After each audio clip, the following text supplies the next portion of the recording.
dear students, good morning. Welcome to online Chemjon Chemistry classes. आप लोग हमारी online classes से जुड़ने के लिए हमारे YouTube चैनल को सब्सक्राइब कीजिए और अपने फ्रेंड के साथ शेयर कीजिए।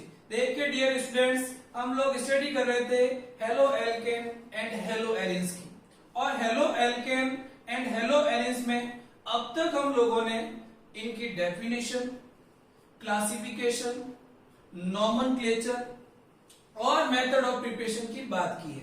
और मेथड ऑफ प्रिपरेशन में हम लोगों ने अब तक एल्कोहल से हेलो एल्केन की प्रिपरेशन कैसे होती है इसको स्टडी किया है।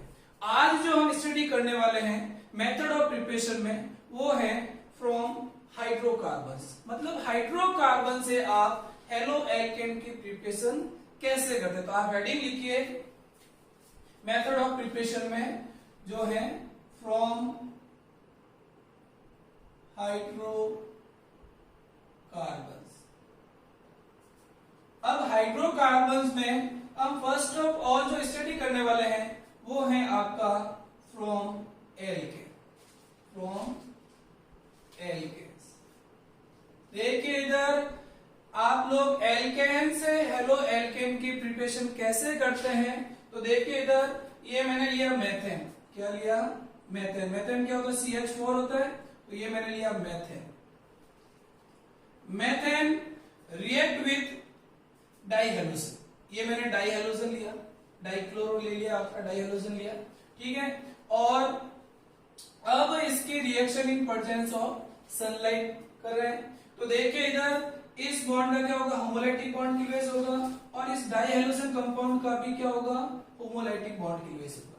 जब होमोलाइटिक बॉन्ड की बेस होगा तो कार्बन पे रेडिकल आएगा, H पे रेडिकल आएगा, इसी टाइप से Cl पे रेडिकल आएगा और इस Cl पे रेडिकल आएगा। ये H रेडिकल और Cl रेडिकल क्या हो जाएंगे? जुड़ जाएंगे। और इसी टाइप से ये CH3 रेडिकल और ये Cl रेडिकल आपस में क्या हो जाएंगे? जुड़ जाएंगे। तो यहां पर आपको इस प्रकार से ये क्लोरोमेथेन मिलेगा। क्या मिलेगा? क्लोरोमेथेन। लेकिन अगर ये जो तुम्हारा डाइहेलोजन कंपाउंड है, अगर ये एक्सिस अमाउंट में दिया, ये जो क्लोराइड आयन है अगर एक्सिस अमाउंट में दे दिया, Cl2 मॉलिक्यूल आपको एक्सिस अमाउंट में दिया है, तो देखिए वहां पर कैसे रिएक्शन होगी। देखिए इधर ये लिया मैंने मेथेन, मेथेन की रिएक्शन Cl2 के साथ इन प्रेजेंस ऑफ सनलाइट। यहां से होमोलाइटिक बॉन्ड की बेस होगा, यहां से भी होमोलाइटिक बॉन्ड की बेस, यहां से H रेडिकल और Cl रेडिकल आपस में जुड़ के क्या बना देंगे? HCl। इसी टाइप से CH3 रेडिकल और Cl आपस में जुड़ के क्या बना देंगे? क्लोरोमेथेन। अब देखिए एक्सिस अमाउंट का मीनिंग है आपको जितनी रिक्वायरमेंट है उतने आप Cl2 मॉलिक्यूल ले सकते हो।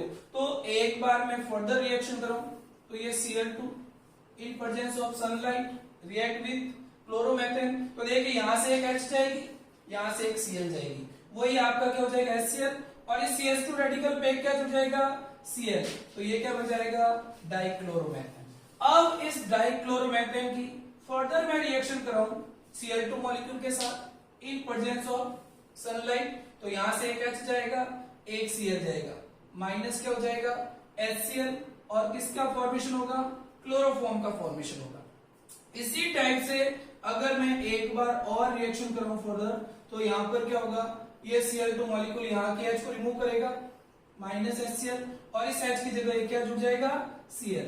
तो ये क्या बन जाएगा? कार्बन टेट्राक्लोराइड, जो एक फायर एक्सटिंग्विशर रिएजेंट के रूप में क्या है?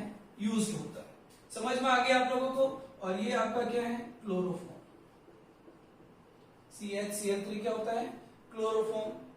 तो आप लोगों को समझ में आ गया किस तरीके से मेथेन से कार्बन टेट्राक्लोराइड की प्रिपरेशन हो सकती है। कब होगी? जब आपको Cl2 मॉलिक्यूल एक्सिस अमाउंट में दिया हुआ हो, या आपको अनलिमिटेड अमाउंट में दिया हुआ। समझ में आ गई आप लोगों को। और ये जो रिएक्शन हो रही है आपकी, वो फ्री रेडिकल मैकेनिज्म के थ्रू हो रही है। किसके द्वारा हो रही है? फ्री रेडिकल मैकेनिज्म के थ्रू ये रिएक्शन हो रही है। समझ में आ गई। अब देखिए अगर मैं मेथेन की जगह क्या लूं? प्रोपेन लूं। जैसे देखिए ये मैंने प्रोपेन लिया। क्या लिया? Propane. Propane react with Cl2 in presence of sunlight. अब देखिए इस प्रोपेन में आप क्या देख रहे हैं कि ये जो प्रोपेन मॉलिक्यूल है इसमें 2 टाइप के कार्बन एटम्स हैं। कितने टाइप्स के हैं? 2 टाइप के। और उन पे लगी हुई हाइड्रोजन भी कितनी टाइप की होगी? 2 टाइप की। कैसे? देखिए इधर ये वाला कार्बन और ये वाला कार्बन जो है वो तो है आपके 1 डिग्री कार्बन। क्या है? 1 डिग्री। क्यों 1 डिग्री है? क्योंकि इस कार्बन से एक ही कार्बन जुड़ा हुआ है और इससे भी क्या है? एक ही जुड़ा हुआ है। तो ये क्या हो गए? 1 डिग्री कार्बन। और इन पर लगी हुई H कौन सी होगी? 1 डिग्री H होगी। कौन सी होगी? 1 डिग्री H। इसी टाइप से देखिए इधर यहां पर बात करें कि कार्बन, ये जो कार्बन है ये कौन सा है आपका? 2 डिग्री। 2 डिग्री क्यों है? क्योंकि इस कार्बन से जो दोनों कार्बन जुड़े हुए हैं, इससे क्या हुए हैं? 2 कार्बन जुड़े हुए हैं, तो ये कार्बन कौन सा हो गया? 2 डिग्री। और इस पे लगी हुई H कौन सी होगी? 2 डिग्री H होगी। तो एक तो आपके पास 1 डिग्री H है और एक आपकी क्या है? 2 डिग्री H है। तो 2 प्रकार की H रिमूव होके, 2 टाइप की OH रिमूव होके आपके 2 टाइप के प्रोडक्ट का क्या कर सकती है? फॉर्मेशन कर सकती है। तो देखिए इधर एक बार तो मैं क्या करूं? 1 डिग्री वाली H, इन दोनों में से किसी एक की H रिमूव करूं और एक प्रोडक्ट का फॉर्मेशन कर लूं,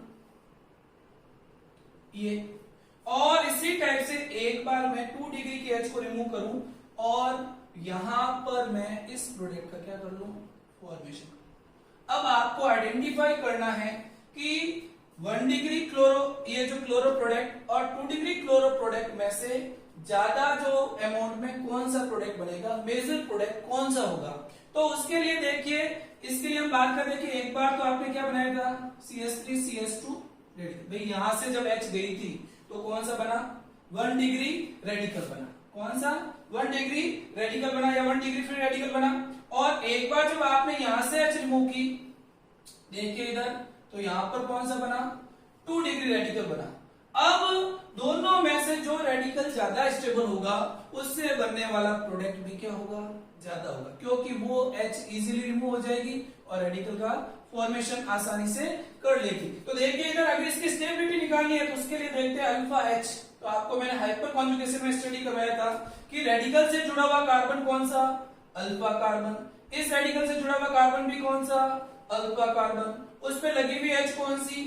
अल्फा H। तो यहाँ अल्फा H कितनी है? देखो यहाँ पर 3 और 3, तो यहाँ अल्फा H कितनी है? 6। और इसी टाइप से रेडिकल से जुड़ा हुआ कार्बन कौन सा? Alpha carbon. उस पे लगी हुई H कौन सी? Alpha H। यहाँ अल्फा H कितनी है? 2।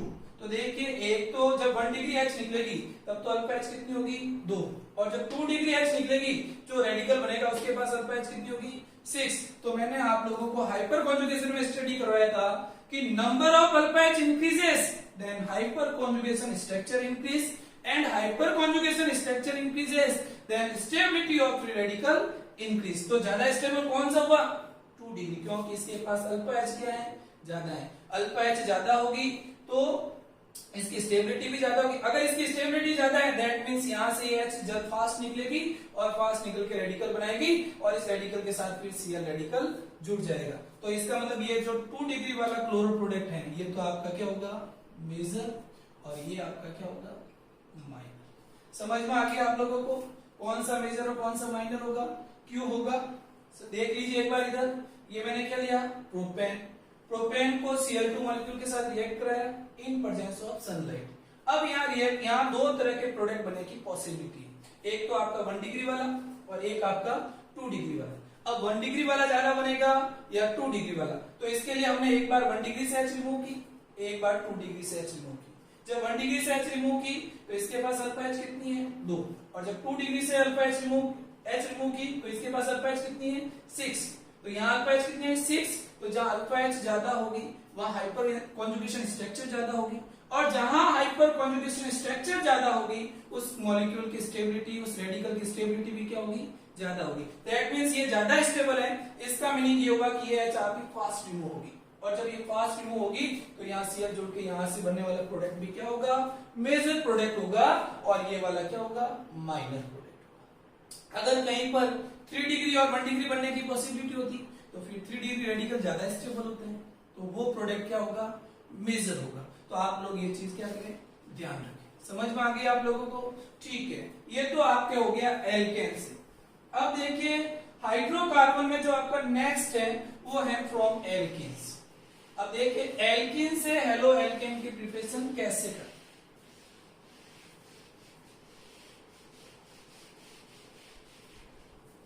देखिए नेक्स्ट मेथड आपका जो है वो है फ्रॉम एल्किन्स। हाइड्रोकार्बन में जो सेकंड है वो है फ्रॉम एल्किन्स। अब देखिए एल्कीन से हेलो एल्केन की प्रिपरेशन कैसे होती है। तो देखिए इधर मैंने ये एल्कीन लिया और इस एल्कीन की रिएक्शन मैंने HX हाइड्रोजन हैलाइड के साथ करवाई। अब ये जो HX है वो आपका HCl हो सकता है, HBr हो सकता है, HI हो सकता है, etc। क्या कहा मैंने कि एल्कीन ट्रीटेड विथ HX, और जब यहां रिएक्शन कराओगे तो देखिए ये जो एल्कीन है अभी आपके पास वो एल्कीन कैसी है, सिमेट्रिकल एल्कीन है। सिमेट्रिकल एल्कीन का मीनिंग ये हुआ कि देखिए ये जो कार्बन और ये जो कार्बन है इस पर भी 2 हाइड्रोजन, इस पर भी 2 हाइड्रोजन, मतलब दोनों तरफ का इन्वॉल्वमेंट क्या है, सेम है। जब किसी का एल्कीन में दोनों तरफ का इन्वॉल्वमेंट क्या होता है, सेम होता है, तो वो एल्कीन आपकी कौन सी होती है, सिमेट्रिकल एल्कीन। तो जब सिमेट्रिकल एल्कीन दी हुई हो और उसको HX के साथ रिएक्ट किया जाता है तो दोनों में से किसी भी एक कार्बन पर आप हाइड्रोजन का एडिशन कर दोगे। तो देखिए इधर एक पर मैं H को जोड़ दूं और एक पर क्या जोड़ दूं, X को, तो यहां क्या हो गया CH3 CH2 और यहां मैंने X जोड़ दिया। समझ में आ गया आप लोगों को, भाई ये प्लस का ये माइनस का, अगर मैं बॉन्ड को इधर शिफ्ट करूं, ठीक है, या इधर शिफ्ट करूं, ये इधर शिफ्ट किया मैंने, तो यहाँ क्या है नेगेटिव, नेगेटिव पे क्या गया H प्लस और इस पर मैंने प्लस पे क्या जोड़ दिया X माइनस, तो ये प्रोडक्ट बन गया। तो जब एल्कीन सिमेट्रिकल है तब तो कोई प्रॉब्लम नहीं है, लेकिन अगर आपको दी गई एल्कीन अनसिमेट्रिकल है, वेरी वेरी इंपॉर्टेंट। देखिए मैंने क्या कहा कि अगर जो आपको एल्कीन दी है वो क्या है, अनसिमेट्रिकल एल्कीन। जैसे देखिए मैंने ये एल्कीन ली, अब देखिए इधर ये जो कार्बन और ये जो कार्बन है, इस कार्बन पे क्या है 2 हाइड्रोजन और इस कार्बन पे क्या है 1 हाइड्रोजन और एक मैथिल ग्रुप है। दैट मींस ये हुआ कि इस एल्कीन में दोनों कार्बन पर इन्वॉल्वमेंट सेम नहीं। क्या कहा कि दोनों कार्बन पर इन्वॉल्वमेंट सेम नहीं है। दैट मींस क्या, दोनों पर इन्वॉल्वमेंट क्या है, डिफरेंट डिफरेंट है। तो ये जो एल्कीन है वो कैसी है आपकी, अनसिमेट्रिक।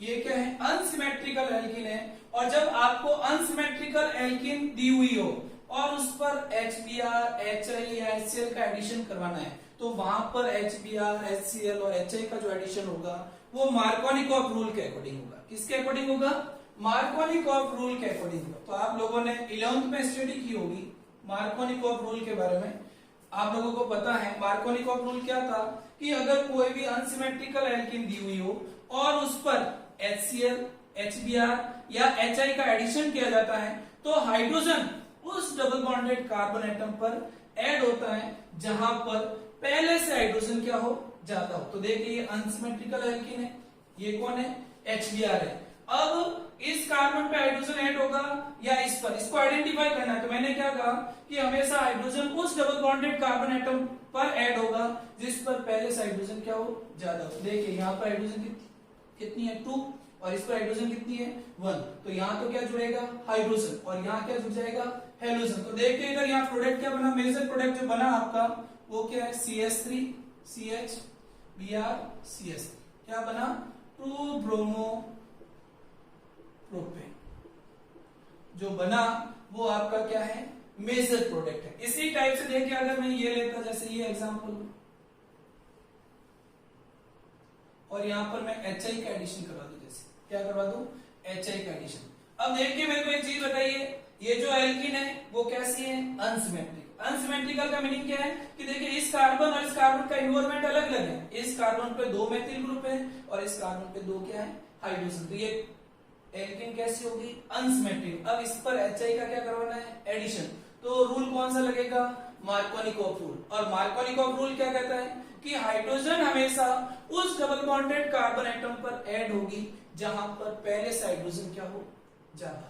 क्या हो, जहां पर पहले से हाइड्रोजन क्या हो, ज्यादा हो, या वो कार्बन जो क्या हो लिस्ट सब्स्टिट्यूटेड हो, क्या हो लिस्ट सब्स्टिट्यूटेड हो। तो देखिए इधर यहाँ पर हाइड्रोजन कितनी है 2 और यहाँ हाइड्रोजन कितनी है 0, तो जहां 2 हाइड्रोजन है वहां तो क्या जुड़ जाएगा हाइड्रोजन और इस पर क्या जुड़ जाएगा हेलोजन। तो प्रोडक्ट क्या बनेगा, देखिए इधर ये I आ गया और ये CS और ये आपका क्या होगा मेजर प्रोडक्ट। अब इसका आप IUPAC नाम लिख देना नंबरिंग करके 1 2 3, ठीक है। तो नाम लिखोगे क्या होगा 2-iodो 2-मेथिल प्रोपेन। समझ में आ गई? इस तरीके से आपको यहाँ ध्यान रखना है। लेकिन यहाँ पर एक वेरी वेरी इंपॉर्टेंट चीज आप ये ध्यान रखना कि अगर आपको क्या है अनसिमेट्रिकल एल्कीन दी हुई, क्या दी हुई हो, अनसिमेट्रिकल एल्कीन दी हुई हो और उस पर HBr का एडिशन कराना है। क्या कराना है?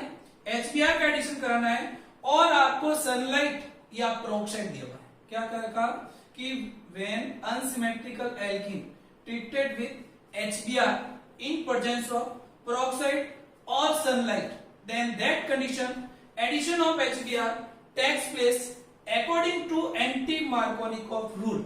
That condition addition of HBr takes place according to anti-Markovnikov rule and this process is known as peroxide effect or Kharasch effect. Very very important चीज है। देखिए इधर क्या कहा मैंने, सुनिए इधर मैंने ये कहा, मैंने कहा when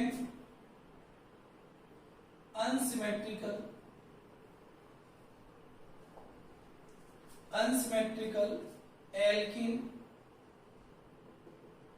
treated with HBr in presence of peroxide or sunlight HMU, then addition of HBr takes place according to anti-Markovnikov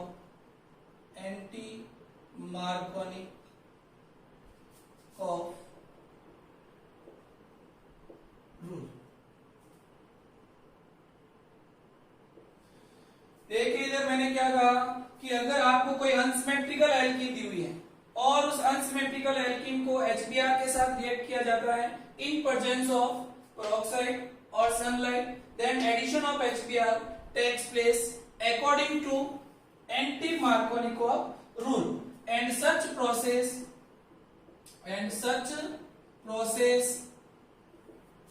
is known as peroxide effect और खरास इफेक्ट। ये आप ध्यान रखें। क्या कहा मैंने कि अगर किसी भी अनसिमेट्रिकल एल्कीन के HBr के साथ ट्रीटेड किया जाता है in presence of peroxide and sunlight, then addition of HBr takes place according to anti-Markovnikov rule and such effect या such process is known as peroxide effect और खरास इफेक्ट। तो देखिए इधर ये मैंने अनसिमेट्रिकल एल्कीन ली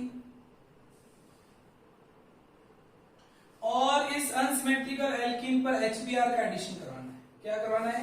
HBr का एडिशन कराना है इन प्रेजेंस ऑफ सनलाइट और या फिर आपका क्या हो सकता है कोई भी पेरोक्साइड हो सकता है। ये जैसे ऑक्सीजन ऑक्सीजन लिंकेज वाला अगर कहीं पर कंपाउंड है, ये क्या है पेरोक्साइड लिंकेज वाला कंपाउंड है।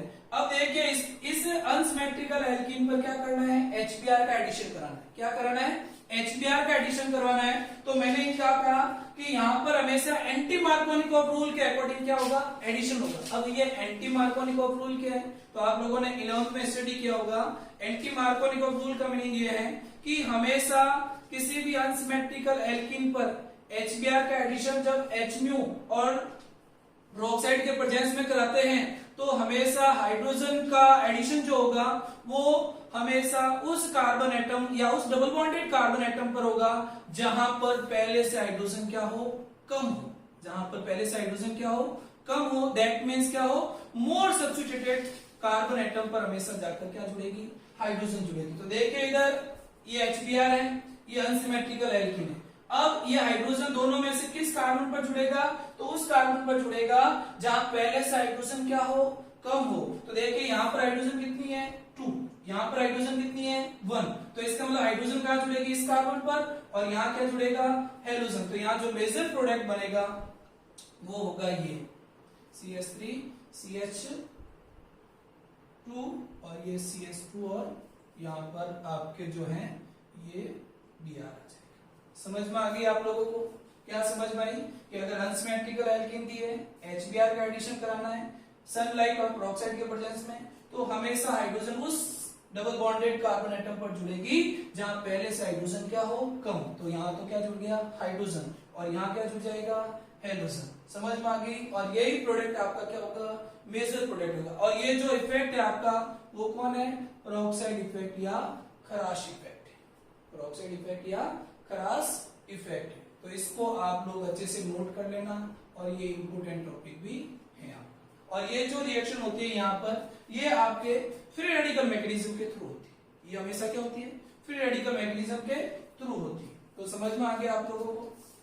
अब देखिए अगला जो नेक्स्ट टॉपिक है अपना, वो है आपका हेलोजन एक्सचेंज रिएक्शन। मतलब जो प्रिपरेशन ऑफ हेलो एल्केन में जो नेक्स्ट मेथड है आपका, वो है फ्रॉम हेलोजन एक्सचेंज रिएक्शन या बाय हेलोजन एक्सचेंज रिएक्शन।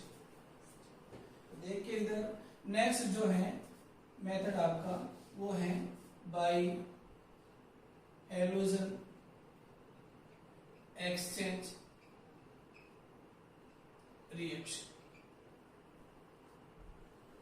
अब देखिए भाई हेलोजन एक्सचेंज मतलब जो हेलोजन एक्सचेंज के द्वारा आपके हेलो एल्केन की प्रिपरेशन कैसे होती है, तो इसमें जो सबसे पहला मेथड है आपका वो है आपका Finkelstein reaction. Very very important, Finkelstein reaction. अब देखिए फिंकेलस्टाइन रिएक्शन क्या है, तो सुनिए इधर क्या कह रहे हैं फिंकेलस्टाइन रिएक्शन में। इस रिएक्शन में क्या कहते हैं कि जो आपका क्या कहा कि व्हेन एल्किल ब्रोमाइड और alkyl chloride treated with sodium iodide in presence of acetone, then alkyl iodide will be form. Such reaction is known as Finkelstein reaction. तो देखिए इधर मैंने क्या कहा कि when alkyl chloride and alkyl bromide, क्या कहा मैंने, when alkyl chloride and alkyl bromide treated with alkyl iodide या sorry sodium iodide, treated with sodium iodide, sodium iodide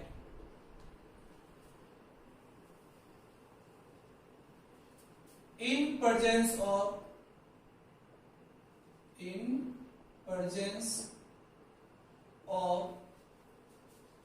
acetone, then alkyl iodide will be formed. Such reaction is known as Finkelstein reaction.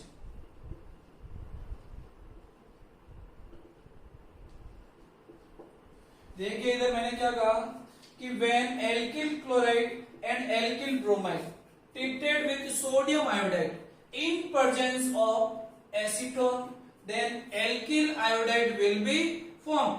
Such reaction is known as Finkelstein reaction. देखिए आप या तो alkyl chloride ले सकते हो या फिर आप क्या ले सकते हो, एल्किल आयोडाइड। तो देखिए इधर ये मैंने एक बार एल्किल जैसे क्लोराइड लिया, ये मैंने एल्किल क्लोराइड लिया, इसकी रिएक्शन मैंने कराई सोडियम आयोडाइड के साथ इन प्रेजेंस ऑफ एसीटोन। ये एसीटोन जो आपका होता है वो ये होता है, एसीटोन होता है ये वाला कार्बोनिल, ये क्या है, एसीटोन। ये स्ट्रक्चर भी हो सकती है। अब देखिए इधर यहां पर देखो कार्बन और हेलोजन में से ईएम किसकी ज्यादा, हेलोजन की। तो हेलोजन पे क्या आ गया, डेल नेगेटिव। कार्बन पे क्या आ गया, डेल पॉजिटिव। अब मेरे को बताइए सोडियम क्या है, मेटल, तो मेटल पे क्या आएगा, डेल पॉजिटिव, और हेलोजन पे क्या जाएगा, डेल नेगेटिव। अब पॉजिटिव वाले के साथ नेगेटिव वाला और नेगेटिव वाला किसके साथ, पॉजिटिव के साथ। तो यहां से क्या होगा, NaCl रिमूव होगा, और ये NaCl रिमूव होके आपके जो है CH3 CH2I एल्किल आयोडाइड और साथ में क्या हो गया NaCl रिमूव हो गया। समझ में आ गया आप लोगों को? क्या समझ में आया? देखिए ये एल्किल क्लोराइड है, मतलब ethyl chloride treated with sodium iodide in presence of acetone, then ethyl iodide and NaCl will be formed. Such reaction is known as Finkelstein reaction. अब देखिए फॉर एग्जांपल मैंने ये लिया जैसे CH3 CH2Br, इसकी reaction मैंने किसके साथ कराई? वही सोडियम आयोडाइड के साथ इन प्रेजेंस ऑफ एसीटोन, किसके प्रेजेंस में? एसीटोन के प्रेजेंस में। अब देखिए यहां पर रिएक्शन करेंगे तो कार्बन पे क्या आएगा? डेल पॉजिटिव, क्योंकि इसकी EN कम है। हेलोजन पे क्या जाएगा? Del negative. सोडियम पे क्या आएगा? Del positive. आयोडाइड पे क्या जाएगा? Del negative. अब यहां से क्या होगा? NaBr रिमूव, क्योंकि नेगेटिव और पॉजिटिव दोनों बाहर निकल जाएंगे और यहाँ क्या जुड़ जाएगा? I, और साथ में NaBr क्या हो जाएगा? रिमूव हो जाएगा। तो देखिए यहाँ पर आपको क्या समझ में आया कि इन रिएक्शन में ये जो रिएक्शन हुई इसमें एक हेलोजन दूसरे हेलोजन के द्वारा क्या हो रहा है? एक्सचेंज हो रहा है। क्या हो रहा है? एक्सचेंज हो रहा है। तो दैट मींस ये क्या होगी? हेलोजन एक्सचेंज रिएक्शन होगी। समझ में आ गई आप लोगों को? और जब एल्किल क्लोराइड और एल्किल ब्रोमाइड दोनों में से कोई एक हो और उसको सोडियम आयोडाइड के साथ इन प्रेजेंस ऑफ एसीटोन के साथ रिएक्ट किया जाता है तो आपके एल्किल आयोडाइड की क्या होती है? प्रिपरेशन होती है। और ये रिएक्शन आपकी कौन सी होती है? फिंकेलस्टाइन रिएक्शन है। समझ में आ गई आप लोगों को? फिंकेलस्टाइन रिएक्शन क्या है? वेरी वेरी इंपॉर्टेंट रिएक्शन है, तो आप लोग इसको ध्यान रखें। अब देखिए नेक्स्ट जो हेलोजन एक्सचेंज में जो रिएक्शन है वो है आपकी स्वार्ड रिएक्शन। कौन सी है? Sword reaction. तो देखिए स्वार्ड रिएक्शन क्या होती है, इसको एक बार आप इसको नोट कर लो। समझ में आ गया होगा आप लोगों को कि एल्किल क्लोराइड और alkyl bromide treated with sodium iodide in presence of acetone, then alkyl iodide will be formed. Such reaction is known as Finkelstein reaction. और इसमें क्या कहा? ये एल्किल क्लोराइड है, सोडियम आयोडाइड है, एसीटोन है, यहाँ से NaCl रिमूव हुआ, यहाँ से NaBr। तो मतलब एक हेलोजन जो है दूसरे हेलोजन की तरह क्या हो रहा है? रिप्लेस्ड हो रहा है। तो ये रिएक्शन क्या होगी? Halogen exchange reaction. और ये कौन सी रिएक्शन है? फिंकेलस्टाइन रिएक्शन है।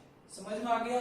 अब देखिए अब आपकी जो नेक्स्ट रिएक्शन है वो है आपकी स्वार्ड रिएक्शन। ऐसे कैसे? एक हेलोजन एक्सचेंज का एक और एग्जांपल है, देखिए इधर स्वार्ड रिएक्शन।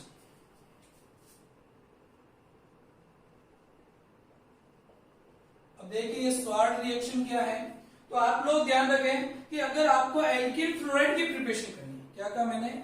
अगर एल्किल फ्लोराइड की प्रिपरेशन करनी है तो उस कंडीशन में when alkyl iodide treated with AgF, SgF, Sg2F2 then alkyl fluoride will be form. मतलब यहां पर यह है कि आपको कोई भी एल्किल आयोडाइड दिया है, इसकी रिएक्शन आप AgF के साथ करें, इसके साथ AgF के साथ, तो यहां पर क्या होगा? देखो कार्बन पे क्या आएगा? डेल पॉजिटिव, हेलोजन पे क्या आएगा? Del negative.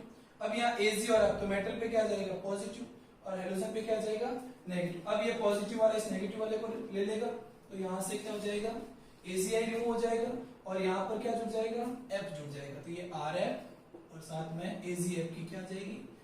AgI की पीपीटी आ जाएगी, AgI की पीपीटी आ जाएगी। ऐसे ऐसे आप यहाँ पर HgF भी ले सकते हो, Hg2F2 भी ले सकते हो। समझ में आ गई? तो स्वार्ड रिएक्शन क्या होती है कि when alkyl iodide treated with silver fluoride then alkyl fluoride will be formed. Such reaction is known as Swart reaction. और ये भी एक टाइप की क्या है? Halogen exchange reaction. क्यों? Because here iodide replaced by fluoride. तो हेलोजन एक दूसरे से क्या हो रहे हैं? एक्सचेंज हो रहे हैं, रिप्लेस हो रहे हैं, तो ये क्या होगी? Halogen exchange reaction. तो आप लोगों को फिंकेलस्टाइन समझ में आ गई होगी और स्वार्ट रिएक्शन समझ में आ गई होगी। देखिए आपका जो नेक्स्ट मेथड है प्रिपरेशन का वो है आपका हुंस डीकर रिएक्शन। अब ये हुंस डीकर रिएक्शन क्या है, इसकी स्टडी करनी है। तो देखिए हुंस डीकर रिएक्शन क्या है, तो सुनिए इधर क्या कह रहा हूं मैं, when silver salt of carboxylic acid, क्या कहा मैंने, when silver salt of carboxylic acid treated with bromine या reflux with bromine in presence of carbon tetrachloride, then alkyl bromide will be formed. Such reaction is known as Hunsdiecker reaction. तो देखिए इधर मैंने क्या कहा, when silver salt of carboxylic acid treated with bromine,